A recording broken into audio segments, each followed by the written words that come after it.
David here with Figboot on Pens, back again with another fountain pen review. You know, I like it when companies do something different, really reach out there and present something unique to the marketplace that we've never seen.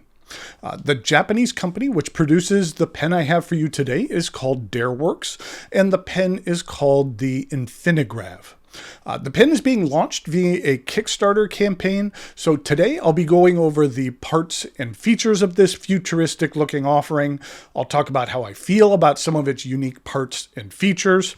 I'll show some measurements, size comparisons, and provide a writing sample. A big thanks go out to Dareworks for providing the pen you will see today for review. So this pen has three distinguishing features. It has a sleek, futuristic design, it has some interchangeable exterior parts, and it also comes with a rollerball conversion kit. So there's a lot going on here. In order to get a closer look at this avant-garde offering, please join me over here at camera 2. Okay, we're going to start off a little bit wider because this pen does come in a rather large box. On top, there is the company logo for Dareworks, and this is a nice kind of futuristic. I don't want to tilt it over too much, but you see it's a nice aluminum box, almost kind of like a lunch pail. And then inside, we have a few things. We have the pen, we have the rollerball conversion, and then we have some extra parts. I can't quite remember how they were packaged in here. They weren't just loose like this. They were in there a little bit more tighter than that. But here we have the Dareworks Infinigraph. And you know what? First of all, let's just go over the parts and features of this pen a little bit, and then I'll show you some of the unique features that it has as far as having some interchangeable parts. First of all, I do like this design. It's kind of the triangular design with then kind of a semi-triangle on the side. So there is four sides, but it kind of still looks triangle. On the end, this is rubber, and it has the DW for the company, and the same with the top of the cap. I do like that. It looks nice. And I do like this, we'll call it racing stripe that goes down the pen. I think that that's a sharp looking design here. The cap angles up, and then there is virtually a very smooth transition to the barrel, and then it kind of transitions to where it angles up here a little bit, and then it goes back to that triangular shape and kind of reverts, or basically switches, so that this is the longer side, and then this is the double side, we'll call it, and then on the barrel, this is the longer side, and then this is the double side.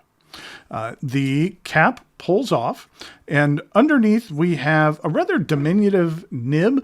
You know, I'd say this is kind of between a number 4 and 5. It's not the largest nib. It is stainless steel. It does have the DW logo on it. Here, let's give you a closer look at that nib. You can see that design that's on there as well as the DW. And you can see that the nib kind of folds over a little bit on the side, almost similar to Lamy nibs. And then there is the plastic feed. The section is plastic, and it has a bit of the triangular shape as well, as you can see here. And I do find that it feels a bit ergonomic as far as that my fingers do feel that just kind of sits nicely on that side, but I don't think it is constricting as constricting as, let's say, a Lamy section, which really forces you into one grip position. I think here, if you had a variety of grip positions, that it still might work with this because the transitions are a little bit smoother between the edges. And then the transition here from this section to the barrel is minimal, so even if your grip rests on there, it's not going to bother it at all. This cap does post, but I don't think that posting is really looking the best for this. It's really not super secure, and it doesn't fit on here and exactly too tight. So I would say that this pen is best used unposted. The section actually just slips right out, and even though it just pulls straight out, it is held by magnets, and so I don't feel you're at risk of it just popping off on its own. And as you can see, it is a cartridge converter pen. that I don't know if this is necessarily a standard international converter. You can see here that it looks like a standard international, but I was taking a look at other converters I had, and I couldn't quite find one that matched that. It didn't match a platinum converter, which looks a little bit similar to that, but I didn't have any other standard internationals that would actually fit in there. So I'm not sure if it's proprietary or not, but it does come with a converter. And with all of the metal that's involved here, then I would not recommend eyedropping this pen. Okay, let's take a look at one of the interchangeable features, kind of the minor one, and then we'll get to the major one. This is how you go ahead and change out the section for the rollerball. And this is a nice rollerball pen. I think it looks nice in both the fountain pen and rollerball state. There are times when you do need something other than a fountain pen, and it's nice to be able to convert to that or use it as that if you so wish. But now we're going to go over the main feature of this pen, which is the interchangeable body. As you can see here, each of these body parts can be removed. So they're just held on by magnets. Let's go ahead and just take all of them off. And you can see this is what it looks like underneath. And it does have, I just like the way some of these lines look in here, and it looks really futuristic just in this particular state. Now, I don't think you want to use it in this state just because some of these lines are a little bit sharp, like that is a little bit sharp there. So I don't know if you want to use it like that, but that's what the underside of this looks like. And you are also provided with another set of colors. In this particular instance, they sent along a set of black colors. So if I wanted to go ahead and change this, I can go ahead and change this over to black. And so there is the cap, or I'm sorry, the barrel. And then let's go ahead and do the cap. Let's go ahead and interchange those. And so now we have a black pen. Or if you wanted to, you could actually interchange these. And so let's say you wanted a half black and half white pen, that we could do that. Let's see, find the right part. Here's the right part. So here you go. We have a half black and half white pen. Now, one thing I did notice is that for the most part, these stick on here very well. Even though they're just held on by magnets, I haven't had a situation where one has popped off. Let me change this one here to the white just so you can get a better idea of it. But I have found that on both the white and the black, that there's just a little bit of play in here. And so you can see that that moves like that. Now, my concern is that little bit of play then leaves a little bit more extra space, and that I could accidentally, inadvertently just pop it right off. I haven't had it happen yet. I'm just kind of afraid it might happen. So that's just maybe an invalid concern, but it's something that that I noticed that I wish that had a little bit more of a tighter tolerance, which the other ones do. The other three have virtually no play around there, but it's just this top one. And at first I thought that might have been maybe just this white metal part, but it's the same for the black part as well. They do ask you to be careful with these interchangeable parts because you could inadvertently bend them. But I don't believe either of these are bent, and you can tell it just has a little bit of play to it. And so that's my only really concern about that is that little play.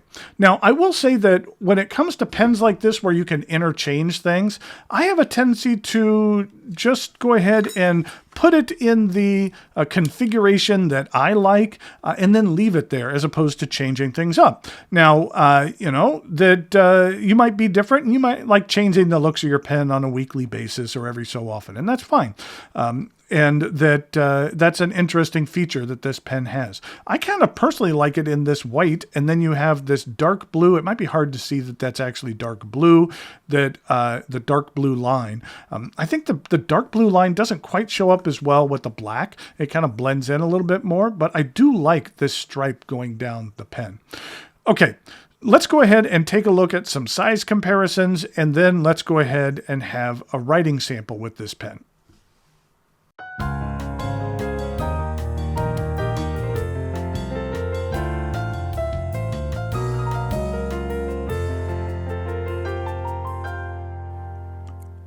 Here we go with some size comparisons for the Dareworks InfiniGrav. Here it is with a Sailor Pro Gear 2. You could tell the Pro Gear 2 because it has a bit of a different anchor here and a bit of a different clip. The 2s weren't that popular, and I'm not sure if they actually make them anymore, but that's what the 2s look like. Here it is with a Narwhal Nautilus, and then here it is with a Visconti Homo sapiens. This was, if you're curious, this was a sterling silver edition that came out a number of years ago, and it has the extra bands. It has the bands on the barrel, and I always kind of like that it's unique on this sterling silver model that it has bands on both. And then in regard to a couple of other pens, here it is with a Mont Blanc Starwalker and a Montegrappa Elmo, and then finally here it is with a Pilot Vanishing Point. In regard to uncapped comparisons, here it is with that Homo sapiens and the Pro Gear 2, and then here it is with the Nautilus.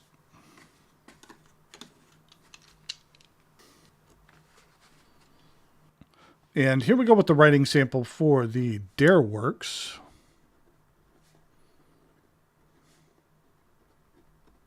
And this is the InfiniGrav, which is InfiniGrav.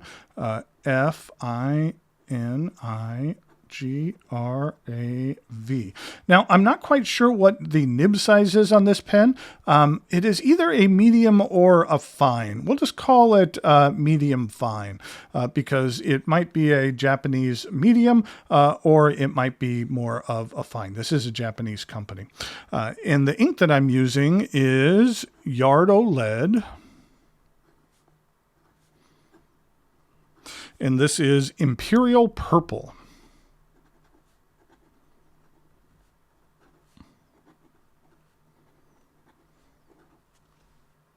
This is what the ink looks like. It's like a nice royal purple with a bit of a golden sheen to it. Somewhat similar to Diamine's Purple Rain, but not quite as dark. And then here it is with Kaweco's Summer Purple. And this is what the Yard OLED bottles look like. And here we go with the rest of the writing sample.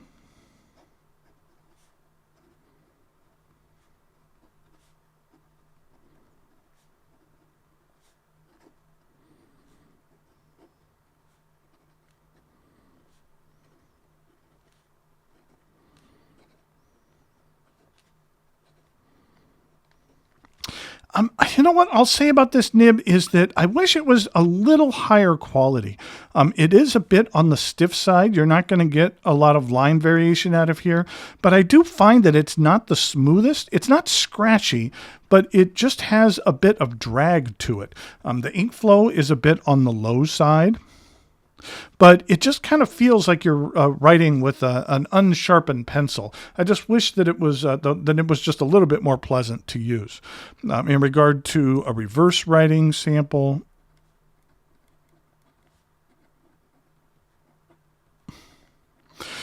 it's not too bad. It does lay down an extra fine line. And then in regard to some fast writing,